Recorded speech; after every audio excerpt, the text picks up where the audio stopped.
Calcul d'un nombre dérivé. Sur un exemple. Prenons par exemple la fonction rencontrée dans la vidéo sur le nombre dérivé, f de x égale moins x carré plus 3x plus 2, et cherchons à calculer le nombre dérivé de cette fonction f en 1. On commence tout d'abord par calculer le taux de variation de la fonction f entre 1 et 1 plus h. Le taux de variation étant donné par la formule f de 1 plus h moins f de 1 sur h. Je rappelle que f de x est égal à moins x carré plus 3x plus 2. Détaillons le calcul de f de 1 plus h. Pour cela, on remplace x par 1 plus h dans l'expression de la fonction f, ce qui nous donne moins entre parenthèses 1 plus h carré plus 3 facteur de 1 plus h plus 2.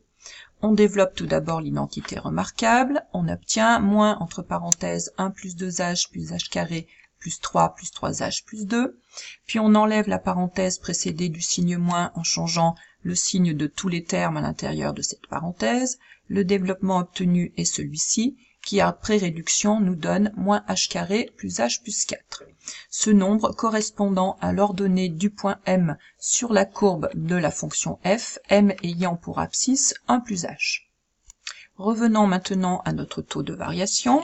En remplaçant f de 1 plus h et f de 1 par leur valeur, on obtient moins h carré plus h plus 4 moins 4, l'image de 1, sur h, qui se simplifie sous cette forme-là, et en mettant h en facteur au numérateur, on obtient h facteur de moins h plus 1 sur h. Dans la suite, h va tendre vers 0, mais h n'est pas nul, ce qui nous donne l'expression finale de t de h comme étant égal à moins h plus 1. Cherchons maintenant la limite de ce taux de variation quand h tend vers 0. Quand h tend vers 0, moins h tend également vers 0, et la somme moins h plus 1 tend vers 1. Mathématiquement, on va écrire que la limite quand h tend vers 0 de moins h plus 1 est égale à 1.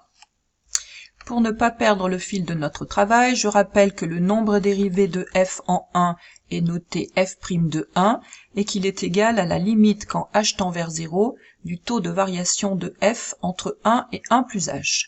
On obtient donc que f' de 1 est égal à 1.